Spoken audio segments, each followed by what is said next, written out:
Saudi अरब में Pakistan cultural group पारां पाक सऊदी दोस्ती के हवाले से रंगारंगी तकरीब कोठाई वई। वधीक तफ़सील लाइ ॾिसूं था जावेद राहू जी हीअ रिपोर्ट।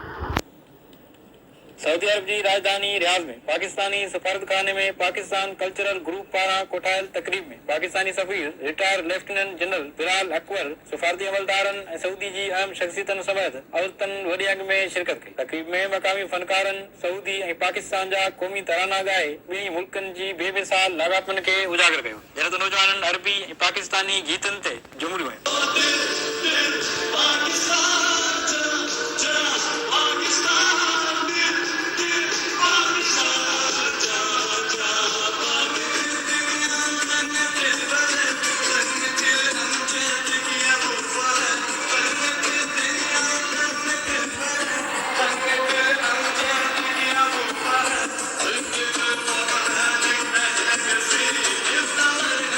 पाकिस्तान कल्चरल ग्रुप के चेयरमैन डॉक्टर रियाज ख्वाजा और secretary general Zafrullah Khan Pakistan cultural group गुज़िरियल 3 ॾहाकनि खां सऊदी अरब में पाकिस्तानी सकाफत के हथी वठाइण ऐं भलाई जे कमनि में भरपूर किरदार अदा करे रहियो आहे। पाकिस्तानी सफीर बिलाल अकबर चयो त पाक सऊदी लाॻापा वफ़ादनि खां मथां आहिनि। दोस्ती हमालिया जेतरी बुलंद ऐं मज़बूत आहे ऐं ॿई मुल्क हिक ॿिए सां समूरनि शोबनि में सहकार करे रहिया आहिनि। तकरीब में शरीक मर्द ऐं औरतनि जो चवणो त कोरोना वायरस सबबि 2 सालनि खां पोइ अहिड़ी रंगारंग ऐं यादगार तकरीब थी रही आहे जंहिंसां पाक सऊदी दोस्ती खे हथी वठाइण सां गॾोगॾु ज़िंदगी मामूल ते अचण लॻी आहे।